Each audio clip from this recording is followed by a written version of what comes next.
All right, I've got a question for you. Have you ever stopped and thought about your own personal learning preferences? Like what your learning style is, how you prefer to take in new information? Have you thought about that? Does that change if you're learning a new skill with your hands versus reading and studying new knowledge? There's so many different variables that affect how we learn and retain information.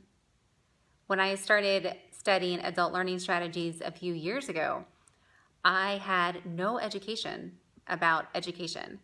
So I had to do so much research. I did. I poured into the internet and I found organizations that were doing it really well. I wanted to be able to learn from them and emulate their best practices. And I kept coming back to the US military. Think about it. They have a target audience who is adults that learn technical, reactive, and proactive skills. Their retention rate is through the roof. It's amazing. And they have established a crystal clear career path that many large organizations, small organizations can learn from. So I've been able to learn a lot and pull a lot of information from them, the military. But specifically, there's two things that I wanted to talk about in this video. Number one, rote learning and scenario-based training. So a lot of their strategies involve either rote learning or scenario-based training. And rote learning is the process of acquiring new skills or new knowledge through repetition.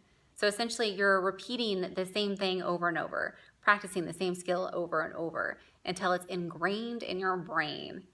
And that way, whenever it's time to recall that information, it's instant, it's immediate, like right there in your back pocket. The other is scenario-based training, and that's pretty similar to rote learning. It's where you apply situation analysis to real-world scenarios. So same thing, whenever that situation occurs, and even if it's a little different, it's not exactly how you practiced it, you still have that rehearsal and sort of that muscle memory that you're able to apply that knowledge and information immediately to the situation. So obviously, these two things are really important when it comes to facilities management because that environment is chaotic. Nothing is planned. Nothing is ever the same. Things are always breaking. Things literally blow up and catch on fire, and you just don't know what's going to happen. And you've got to be able to recall information really quickly and safely and be strategic in those actions and not just run around like a chicken with its head cut off. You've got to be able to be smart. And the only way to do that is to practice. And rote learning and scenario-based training are really great skills to use whenever you're putting together a training program. So the other thing that I wanted to touch on, the second thing, is camaraderie. And I cannot stress the value that camaraderie has on an organization. Just that sense of belonging is so powerful. It's so powerful. Whenever you have that trust and understanding and you can celebrate each other's successes as a team and grow together, that is the making of a successful organization. When you're able to grow and be resilient and trust in one another. And that's really what education and training does. That's what our training programs do, is they're that glue, that camaraderie.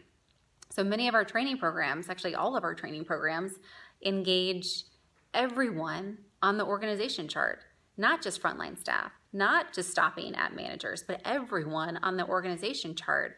Because again, we want to be able to celebrate each other and just really foster that sense of belonging and camaraderie. It's so important.